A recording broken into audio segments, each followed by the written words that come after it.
Hey everyone, welcome back to another episode of Raw Roundtable. This week we have someone that I was very honored to meet. I want to say probably a month or two ago, but I met her in a live recording that my cousin had, in a sense. But I'm glad that she was able to join me today. Would you like to introduce yourself? Hello. So my name is Robin Turner. I am actually the founder of So You, simply owning your own uniqueness. It is all about supporting you, strengthening families, and building community. I've been in the counseling field for probably almost 20 years as a licensed clinical alcohol and drug counselor and a licensed marriage, family, and child therapist state intern. So a lot of my life has been doing therapy, working with youth and at-risk youth and families. Oh, I love that. So you passed your test? Did you take your test yet? So I passed my licensed alcohol and drug test. I still need to take the test for my marriage and family, which I'm probably going to try to do in October, um, Okay. to buckle down and make sure I'm prepared. So it's probably going to happen October, November, but I've done everything else. I just need to literally just pass the test. So I know y'all you're pray for probably me. gonna pass it. I'll be praying for you because I don't even like tests. Tests give me anxiety, but And this is not an easy test. Let me tell you, if anybody out there know anything about marriage, family, and child therapy, our test is not easy. But I've actually taken it before and not passed. So I've been really prayerful before taking it again. So yes, keep me in prayer, please. and it's like different questions every time, huh? So you never know what you're gonna get. You never know what you're gonna get, and there's always two or more right answers. You have to find the best What? answer. Yes, there's usually two or more right answers, and you're like, okay. So it really is sometimes the how you take the test, um, versus sometimes the what you know. It's sometimes just that how am I taking the test and learning, especially for this one, because there's always that more than one right answer. Yeah, I don't like those. That Yeah, don't even sound like a test I want to take. me either. Me either. But look, I went to too much schooling and done To the job not too take the long test. to not take it and to not pass it. So by the grace of God, we gonna pass this test and we gonna move on in life Yay. because it's come too far not to be successfully and fully complete what I've started. So Yeah, we're gonna pray it's the last time you have to take it ever. thank you. I receive it. I receive that. All right, so we're gonna hop right into the questions. So for the first question, what is something that's been you for as long as you can think back to? Something that's been me for as long as I can think back. I'm gonna start with the good stuff. So the good stuff is I've loved to dance, the fun stuff. I have loved to dance ever since I was a little girl. I did it all through high school. And even to this day, as an adult, I still love to dance. That's a part of who I am. It brings me joy. So that's one exciting thing about me. The other thing that's been me since I can remember back is loyal. I've always been loyal in my relationships with people. I've always valued family and friendships because I grew up as an only child in a household with everybody else who has siblings. So as a little girl, I grew up, it was me and my mom. We were in my grandmother's house with three families, right? It's three families in there. And all of my cousins had siblings. And I wanted always so bad to have a sibling. And what I think that placed in me, even as a little girl, right? That desire, first of all, the love for family, but the loyalty in especially in my friendships and my family relationships, because I never had a sibling. So it just placed in me truly a value on friendship and family. I love bringing my family together. I love unity. I love when me and my friends, my girls, we can get together, which has this pandemic is totally ruined. Totally ruined. I feel some kind of way about it, but We've had our own ways of still staying connected, whether it be Marco Polo or doing certain things like that. But I truly, since I was a little girl, have valued my friendships, my family, because of being that only child. I do have a question to that. Like, has your loyalty ever gotten you like to a place like you didn't want to? I know people can be like overly loyal, and it can kind of nip them in the bud sometimes. Has Yeah. that ever happened to you? Yes, absolutely. Um, Here's the other thing about being an only child. My boundaries are really good. I think that's because also the therapist in me, the counselor in me, I'm really good with boundaries. So I have had, yes, even in growing up, those relationships where as much as I love you, as much as you mean the world to me, I have had to step back or put some space between because if the relationship was unhealthy.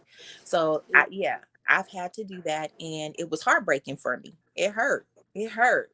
But I think even being that only child, it has helped me to be able to still, while I have that loyalty, that's still that ability to have some strong boundaries too. To say, wait, this ain't healthy. This is toxic. Okay, I love you, but I'm gonna have to love you from over here because this is no longer a healthy, beneficial relationship for either one of us. So, yes, yes. And it has So I hurt. feel like it's a plus and it's like a negative side to it. Like you have that boundary portion, which is very good, which is I could say something that I struggle with. Maybe with having siblings, you just don't really have boundaries because they Mhm. step all over them. But then again, you have the negative side where you experience hurt and like heightened levels. Yeah. You know what? I think it's how you look at it, it's the perspective because it does hurt, but it's still healthy. Mm-hmm. Because see, right, it's how you look at it. See, girl, that's that counselor in me. See, that's the counselor in me that comes out.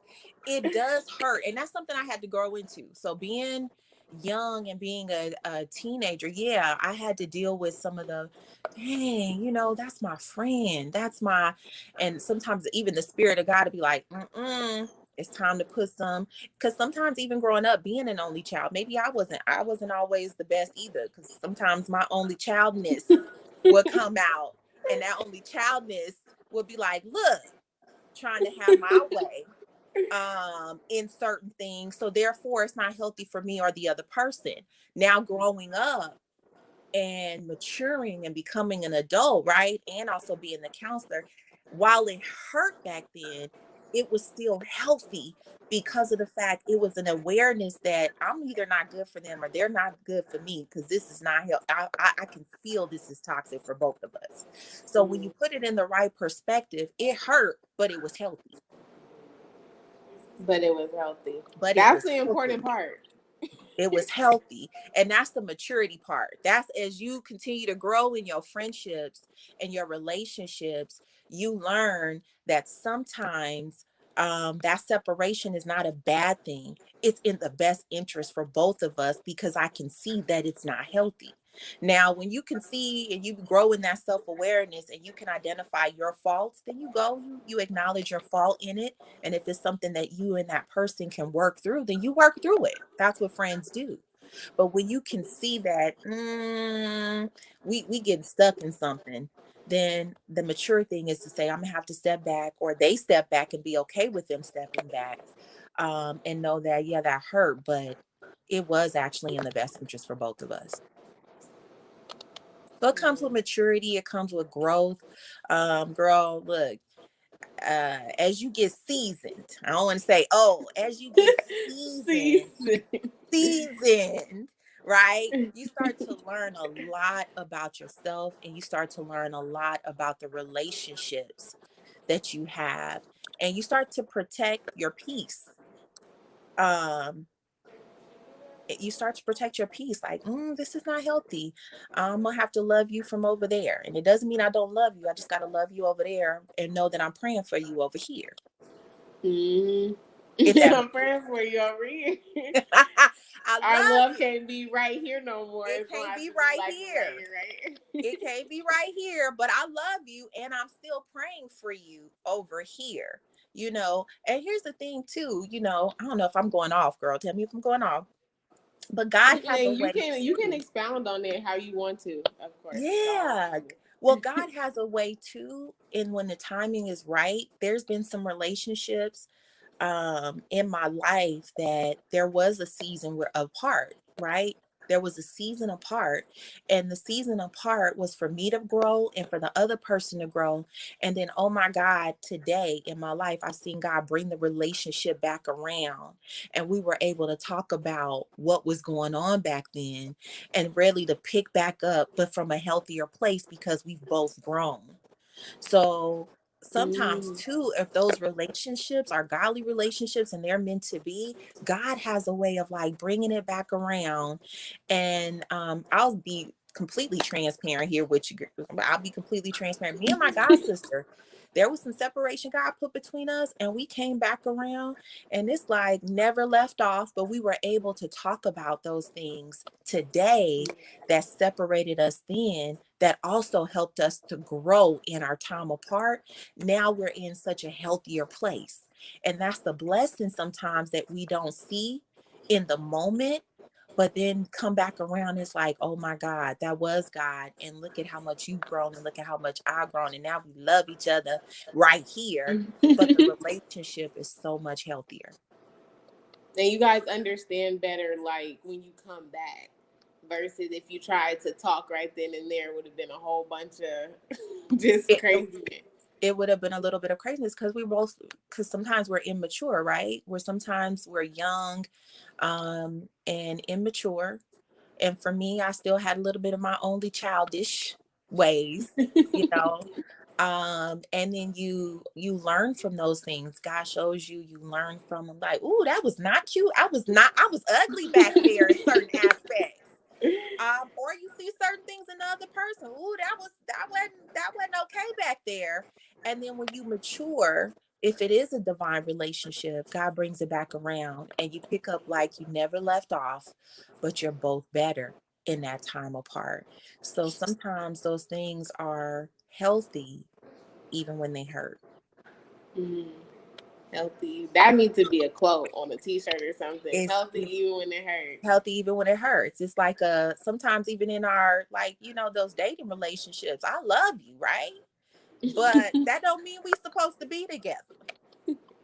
And the quicker we can sometimes realize, I love you, care about you, but we are not walking in alignment.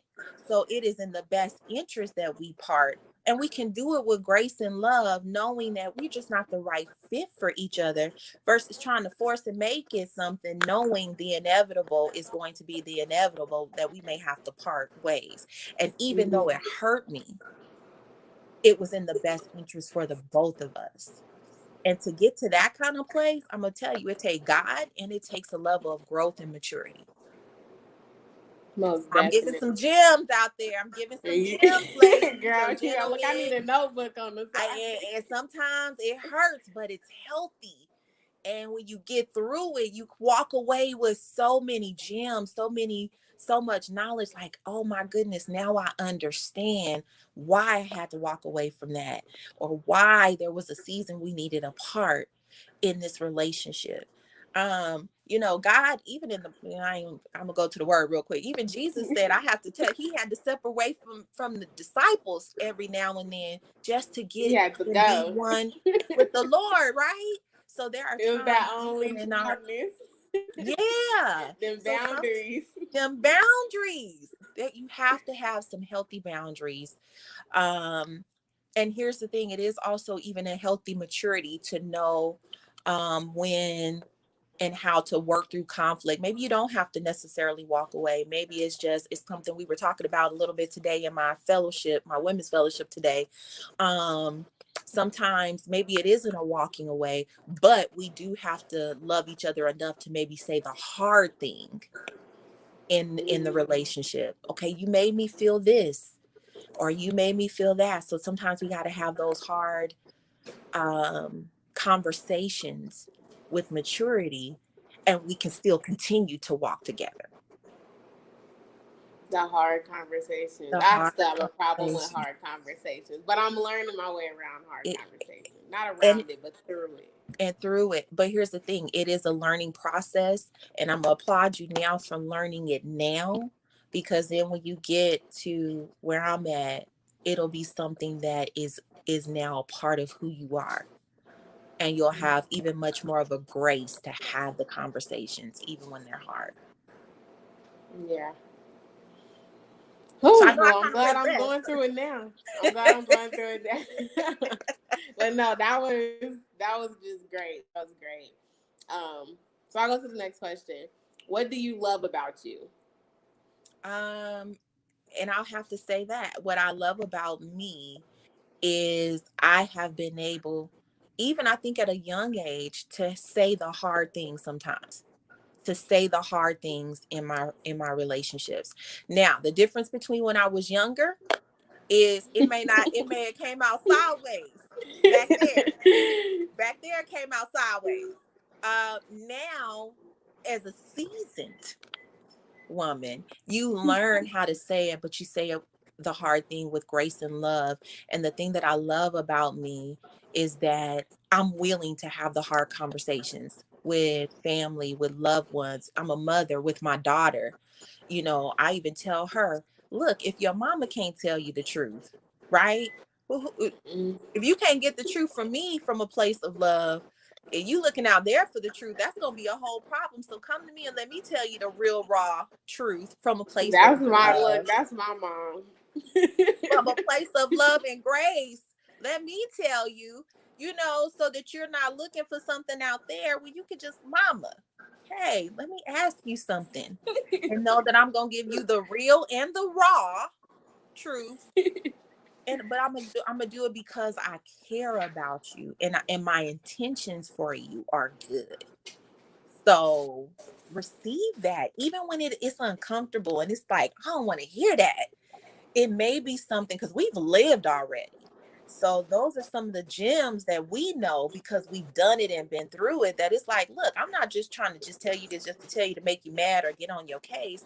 I'm telling you because I've lived, I've been where you are. Mm. So let me tell you, let me give you them gems, and you receive it and you pray on it. I still might tell my, take it to Jesus, pray on it, but allow yourself to maybe even receive the wisdom, so that it's something that you don't have to go learn the hard way, but you can learn from my example and live and not have to go through that experience because you were told, you were given some gems. So, Yeah. yeah, I think that's one of the things. I'm willing to have the hard conversations, and I'm self-aware enough to receive, even if I'm on the other end of the conversation. I'm self-aware That's enough to even receive it if I am the one that has to receive the difficult information.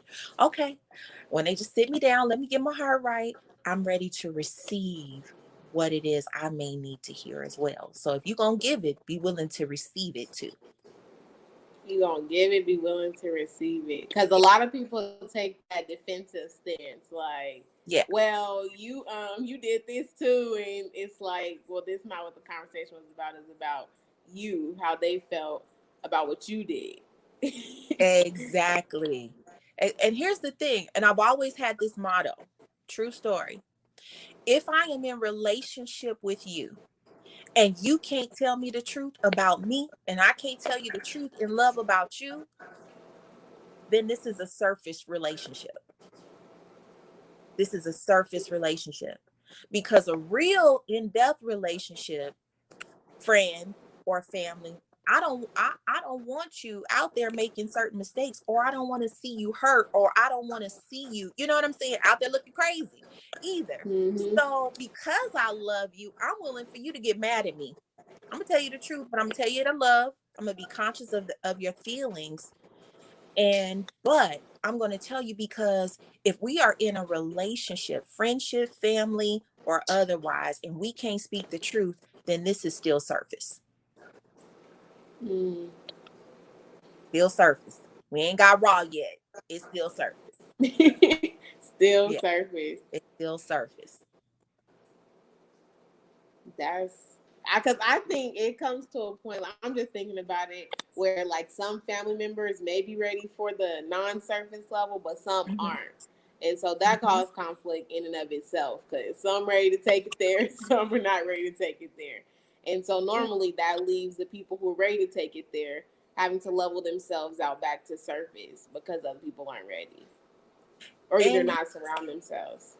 absolutely. And I think those are the moments where when you know that, that's where you don't have to take it to the Lord. And it's like, okay, Lord, this is what I see, this is what I know. Then you give me the wisdom on when to say, what to say, and if to say it all. That's Yeah. when you go to the Lord for wisdom, because sometimes we get it twisted even with the Lord. If you go to the word, the Lord had hard conversations. We were just talking about today in my ladies fellowship, the Lord went to the woman at the well and said, even the man at home is not your husband. That's a hard conversation. But I'm sure that probably pierced her heart. Like, ooh. like, oh Lord, it was the truth. But it was the truth with grace and love without judgment. It was we know God's grace for us is just that. It's because I love you that I have to reveal to you, show you the mirror, give you the truth of what is been debilitating your life. Right? I have to tell you the truth because I'm seeing how this is impacting your life. And now one thing God said, right, changed her whole life, that she went to go share it with everybody. Let me go tell you a man that told me everything about me. He only told you one thing. But that one thing had an impact on her whole life, right?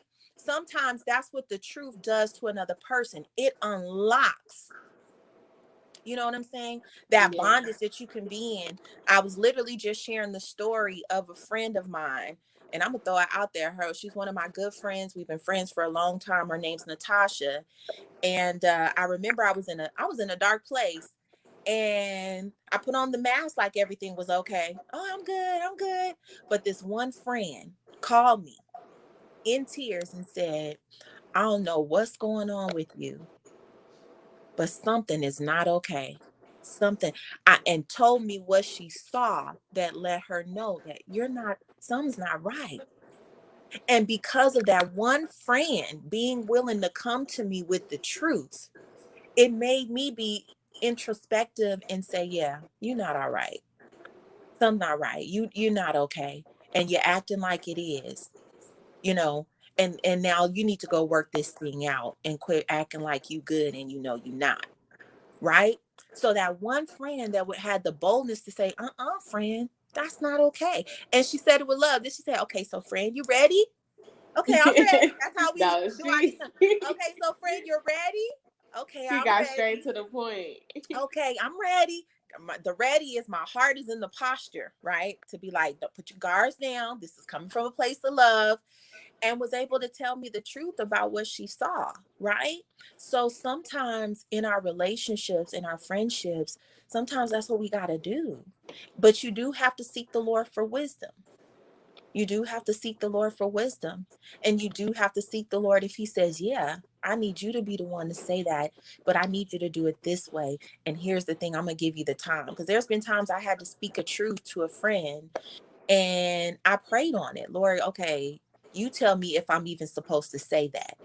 And then the God put us in a moment, and I knew it was the right moment. And I was able to share. Okay, friend, you ready? Okay, this is this thing right here. What is that? And there's so much compassion and grace, right? That it allows the person to be open. You're not coming like, you know what, you do this, because hold on, wait a minute. Yeah. Right. But it's that, so you do have to seek the Lord. But the question was, what do I love about me? And maybe that's just the personality that God has given me, which is that ability to say, we're gonna have the hard conversation and I'm gonna go to my friend in love and let's talk about it. But I also have the heart to receive when I'm on the other side of that too. That's a great thing to love about you. I love that about you. Thank Because you. not everybody can do it. And it's a Not process, everybody it's can. work. And you do have to be self-aware. Yeah. And you need the grace of God. all of that. And you need the grace. And you need the grace of Heavy on God. the grace. Yes, and you need the grace. Heavy on the grace. Yes. All right. So the next question is, what is a hard thing you've had to try to accept about yourself? Ooh. Girl, you got me being all kind of transparent. Okay. So the hard thing that I have had to accept about myself. So I'll share with you. I was molested as an 8-year-old girl. I was molested.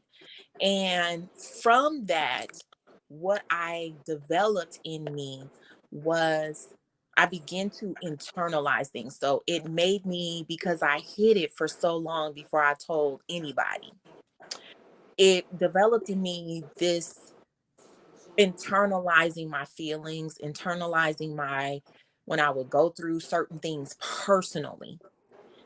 And when I was experiencing some hard things personally, sometimes I would internalize and sometimes I would get stuck here in my mind, in my thoughts. And I would overanalyze and think something through and over and get stuck in my head. And that is something for me that has been hard. And even through as a counselor and even going to counseling, I have learned to get out your head. Okay, you're in your head. What are your thoughts? Evaluate the thought.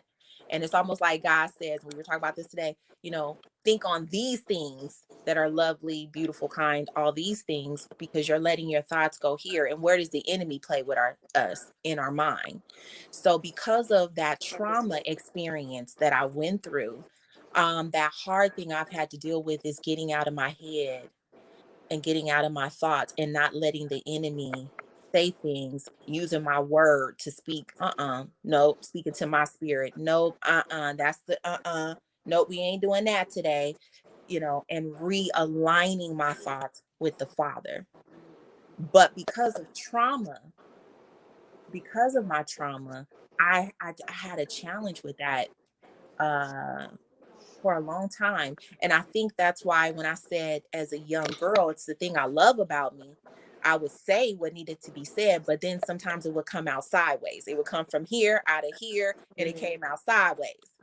Um, so learning to get out of my thoughts, learning to not get stuck there in my mind, has been a hard thing. And it's something that is coming into being seasoned, and through therapy and God, I've learned to, nope, get out of your head. You're in your head right now. Get out of there and move in your alignment with the Lord and do what you need to do and not get stuck there. Does that make sense? It makes perfect sense. Mhm. I'm retaining it because I feel like you're talking to me, but I'm not Oh, gonna just limit it to me. But okay. So I'll say this. This is why, for those of us that have experienced any form of trauma, right? I don't care if even therapists have therapists. We even have therapists. It is so important to have a safe place for yourself, to talk about those things and process those things and work through those things, because you can stay stuck internalizing, which can be very much detrimental to you and even in your life. So it is good to find whatever that safe. Sometimes a safe space is a friend. Sometimes safe space is your mentor. Sometimes safe spaces are your therapist, your clinician, where you can go and say, "Whoa, this is what's been here. I need to process that out and really talk about how I got there. Is that something from my past? Is this something I'm experiencing now? What is triggering me back to that place?" So I would say therapy is so important. Safe spaces for yourself. So we're not internalizing for those people who've experienced any form of trauma. yeah, I just started back therapy too. So Yes. Yes, it's effective. It works, y'all. And if therapy doesn't work, then sometimes you have to find the therapist that's the fit for you. Because yeah, I've heard people say, "Well, I've been there, it didn't work." Well, here's the thing: it's something that you have to work to, yes, it's not and one sided. it's not one-sided. It's almost like you have the tools, but you got to work the tools. Almost like God in the Bible, you got to work the word, you got to work the tools as well in order, because we are trained beings and we're creatures of habits. So when you're breaking a habit or you're breaking patterns of things in your life, it's not going to happen overnight. It's something that you're going to have to be intentional about practicing on a daily basis. Yeah, I absolutely agree with that one. Every day, because I'm Mhm. telling you, one day you take off, it You, can happen just that fast. absolutely. Absolutely. All right. So the next question, the actual last question, is if you had to introduce yourself to an audience, what would your biography or intro entail? What would my intro entail? Um, it would be Robin Turner, a mother, a daughter, a friend, um, a passionate clinician who has committed her life to serving the Lord and serving others from a place of love and a place of grace. Girl, that was a beautiful intro. that that it would from a, yes, it would be serving from a place of love and a place of grace. Yeah, I that would be my love the intro. passionate part though, like the passion, because a lot of people I feel like lose passion for what they do, but the Mhm. fact that you still keep that at the forefront of it all. I think it's a part of when God begins to show you your purpose, right? When you really, really hit your purpose, there is a level of passion and fire, a spark that's in you that's kind of unmanageable. It's that fire in you because it's like you're right in the vein of what God has said. This is the plan, the destiny that I have for you. This is what I've called you to be and do. It lights something in you that you're going to have a fire and a passion about it because it's like that's what you were created for. I created you to serve my people over here. I created you to love my people over there. And because I work in the field that I work at Department of Family Services, and I work with youth who are involved in the foster care system. So I'm working with youth who have literally experienced trauma the moment they have been removed from their home. And it doesn't matter if the home was dysfunctional, it doesn't matter if there was abuse, that's the home that they were comfortable and familiar with. So the moment that they're removed from that house, there's a traumatic experience that just took place for them and for their family. So in order to do that kind of work, and that's ministry too for me, it's my ministry at work. You gotta have the grace of God, the power of the Holy Spirit in you to move because I'm dealing with hearts that have been broken. I'm Mm. dealing with um trauma. I'm dealing with anger. You're gonna face a level of resistance even when you're trying to help. So for doing something like that, to me, it's ministry.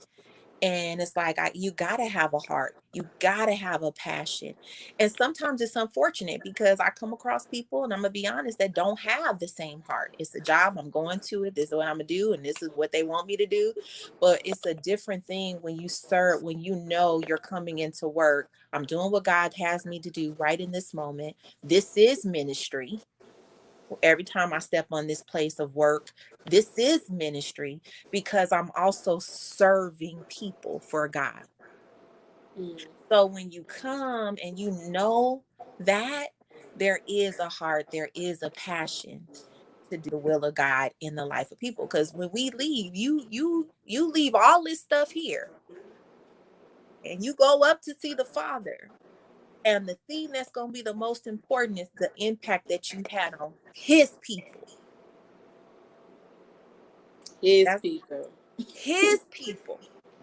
They don't belong to the impact that you had on his people is what is going to be looked at. Not on, oh, I got the car, the house, I was making this amount of money.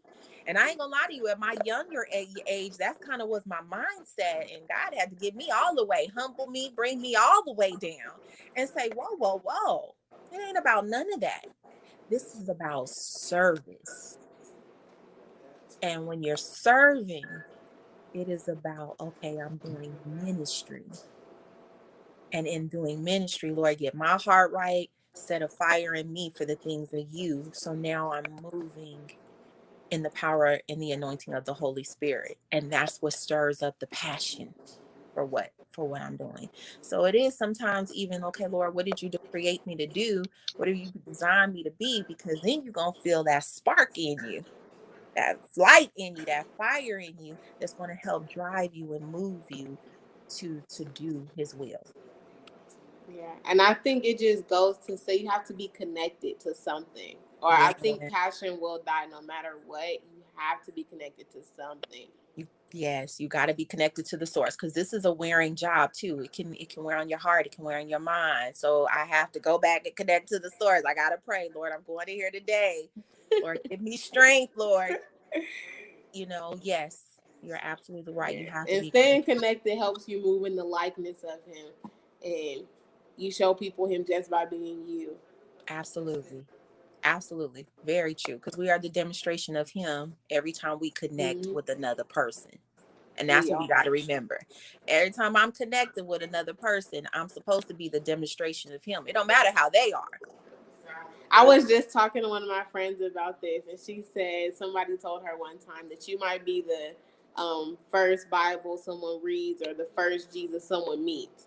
So, like, how are you representing it? She said, sometimes I tell myself, well, I'm like, I am not that good representation right now, but it makes her do that introspection of, okay, I need to work on this. I need to ask God to help me in this to be more like him. So, it brings that awareness. Absolutely. Absolutely. We are the demonstration. God, like, you the vessel. Let me use you. But get right first. Get your stuff in order. I can't use you. Yeah, but we are, and we could be the first one. And here's the thing: God is love. For a broken world, right? We are the demonstration of love to somebody, grace to somebody, which is the character, the being of Christ. God is love. So whenever we keep that in mind, and what does he say too? Love covers a multitude of sin. If we're not looking from the external person, but we can see them from the perspective of grace and love, then oh my God, that can change the life of anybody. It changes the life of us. Yeah, of anybody. Of anybody. And even if you don't, even when I'm working with my youth and my families, even if I can't see it in that moment, right? They still mad, they still angry.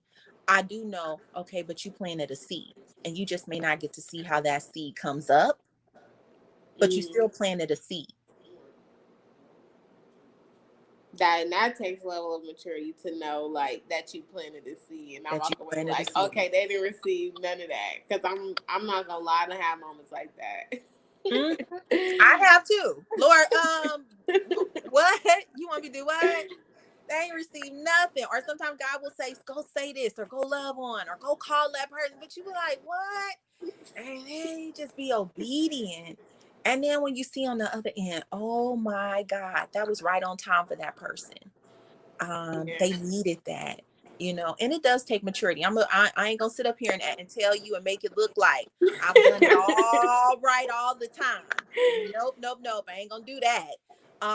But it is definitely something that God has made me aware of, and it's something that I'm very intentional about in demonstrating and practicing. And I know it's innately in me because he made me a counselor too. So it's something that constantly comes up, um that I'm very self-aware about.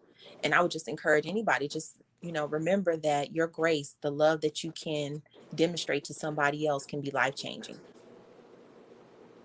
Life changing. Life All changing. right, so I mean, I kind of answered the last one, but you might have a different answer. So the last one is a sentence. To the one learning to embrace them. Dot dot dot. You finish off the sentence. To the one that is learning to embrace them, have radical self acceptance. And what I mean by radical self acceptance is the same way I'm saying have grace for others, have grace for yourself, for your imperfections, because we can be overly critical of self. We are worst, sometimes our worst voice, our And it's like, love on you, have compassion. And I'm not talking about that arrogant, oh, I'm the bomb. No, I'm talking about a genuine, authentic grace for yourself and compassion for yourself, that I ain't perfect. I ain't gonna get it right all the time.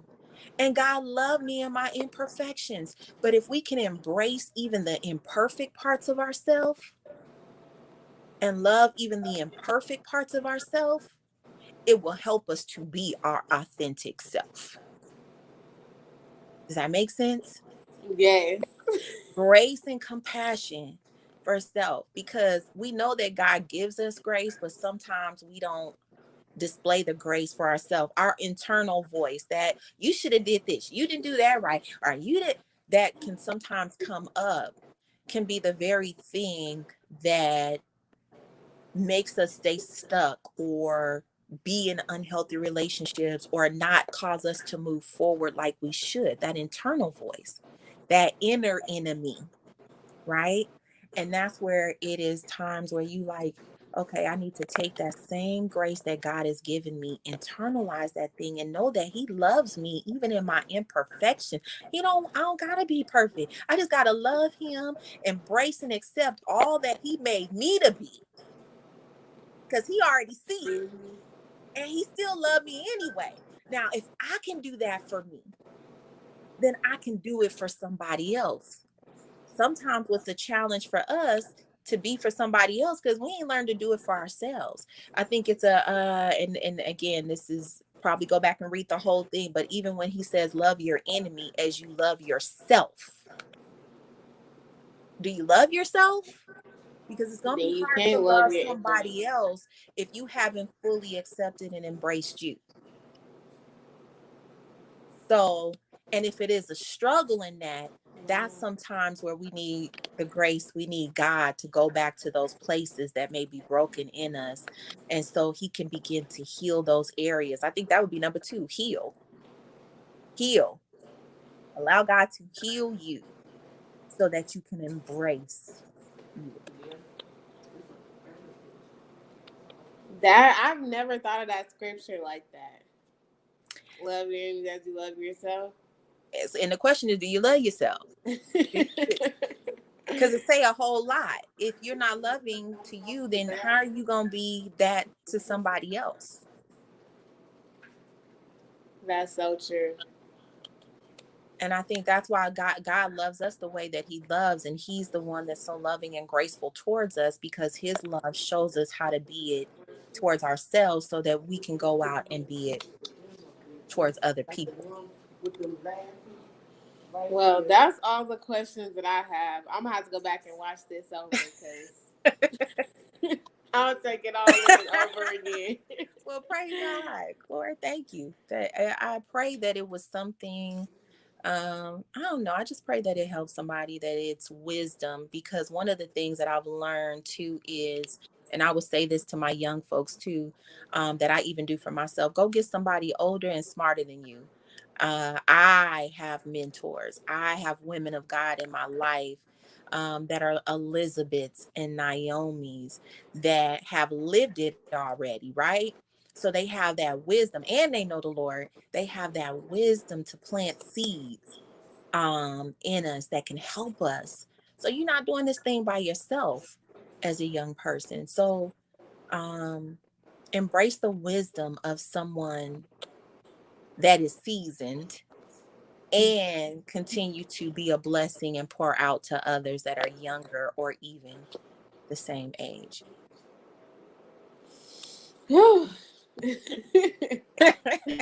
I will do that. I will do that.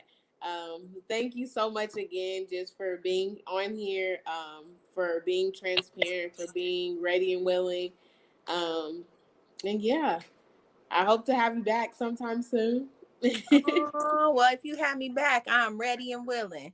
But you know what I'll say? I'm gonna leave you with this. Thank God for who you are and what you're doing. And even just looking at you, just a beautiful young lady. Keep doing what God has called you to do. Hi, Miss Robin. Hey, Miss Robin, yes, did you realize I was at Cheyenne when you was in high school? I do. I do. Absolutely. And look, this is how God brings stuff back on around. I was just I'm telling telling you you. how God brings stuff back around. But you have, oh my God, you have an amazing young lady. Well, thank This young lady right here, you. bright, powerful young lady of God. Well, that's good stuff there. Yes. And Yes, you and do. and I'm so glad that she have connected with you. It was divine. It was divine. Definitely a divine connection. And it has been an honor. Thank you so much for even asking me to do this. Anytime that I can just pour what God placed in me in my lessons, I feel like it's a blessing for the next generation. So thank you, love. Appreciate it. Of course. Hey, I personally want to thank you from the bottom of my heart for tuning in to this week's episode of Raw Roundtable and all the ones to come after. You are what keeps me going, what keeps this content coming. I love you. And if you're liking what you see, don't hesitate. Go ahead and hit the subscribe button. You can turn on post notifications to make sure you're the first to get notified every time I post a new video and every time a new episode comes out of a new segment. And you would want to be first. So I just want to say thank you. I love you guys, and I will see you guys next week.